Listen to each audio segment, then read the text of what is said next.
Celebrating a birthday. When was your birthday? March 24th. And you always make a big deal, according to you, about your birthday. It's a very important day of the year for you and for everybody who knows you. Correct. Yeah, that's the way Sarah feels, actually. Me, I sort of like to forget birthdays now. I like it to run right by that day as undercovered as possible.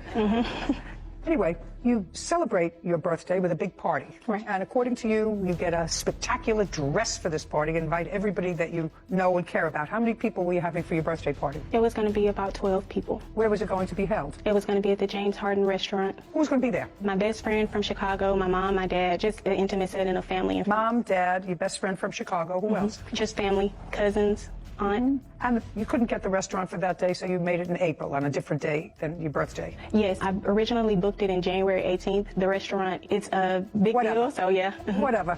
It was postponed until what date? Yes, ma'am, April 1st. You ordered your dress from the defendant. You found her through a mutual friend because she makes wonderful clothes. The defendant also is a tax preparer, I understand. Is that right? Yes, ma'am. So she's busy. So she makes clothes. She's a tax preparer in season. You made arrangements with her to make your dress, and she was going to make your dress at the cost of $300. According to you, you didn't get your dress in time. It was never fitted at all after your initial measurements were taken. Is that correct? Yes. And since you didn't have the dress for your dinner, you had a terrible birthday, you canceled your birthday, and you want her to pay for the dinner. Yes. That's the build-up. That's it, Miss Morgan. How old are you? I just made 35, so it was the build-up leading to it. So if you turn 35, I'm a lot older.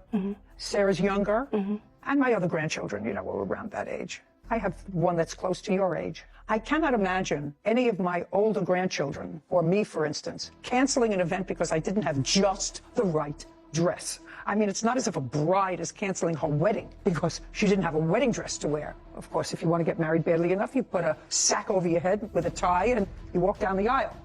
But you don't cancel the wedding. So you want her to pay for the deposit that you made on the dress. Yeah, it was. And another $1,000 or more because you didn't have a nice party. So originally when I booked it, it was for April 1st. When I tried to rebook it, because she told me at the last minute that she was not going to be able to do the dress, which was the week of. I had originally set up for her to do the dress so I could have something to wear. I purchased shoes, nails, everything. I understand everything. She's not going to pay you for the party. You should have worn something else for the party. Believe me, your best friend from Chicago, your mother and your father would not have cared if you wore that dress or any other dress. You should not be out a penny. I was out of penny. What, you were out $150. You gave her $150. Is that right? Yes, Your Honor. Okay. I gave it back to her. I sent her a refund. Oh, you did send her a refund? Yes. Did you? Just a second. Up. When did you send her a refund, Miss Davis? I sent her a refund on March 29th. She requested a refund on March 28th, and I sent it directly to her. To her on March 29th? Yes. How did you send it? By check or? She sent me the money via Cash App, and I returned it via Cash App. Do you have verification of that? Yes, I do. And she kept that money? Yes. Is that correct, Ms. Morgan? Yes, ma'am. That's just a yes. Up to, yes. Well, what did you think you were taking that money for? You asked for a refund, she gave you a refund. I gave her $150 and she sent me $105 back, but she sent it the week of my event. So I don't care the week of your event. Did you send her $105 or? I did. Why? Because I was charged a fee with Cash App. And also, there were additional items that were purchased that I told her about that I deducted from that. You can't deduct anything from that. And you can't even deduct the fee from Cash App because what it cost her was more than $150 then to send it to you. Right?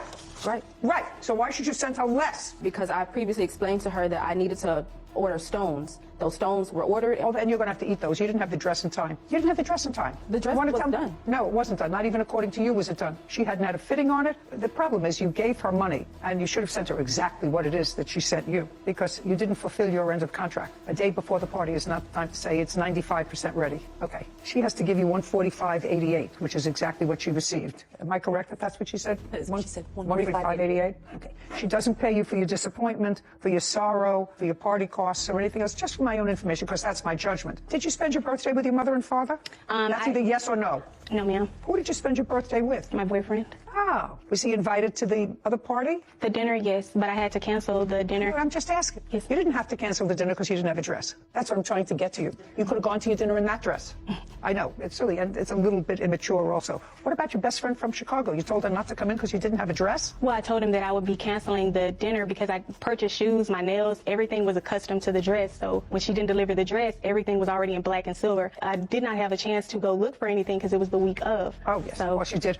course, you did black and silver. You put on black pants, black top, and you put on a silver around your neck. We're done here. Don't be ridiculous, Miss Morgan. You have to grow up a little. You have to give her back our money.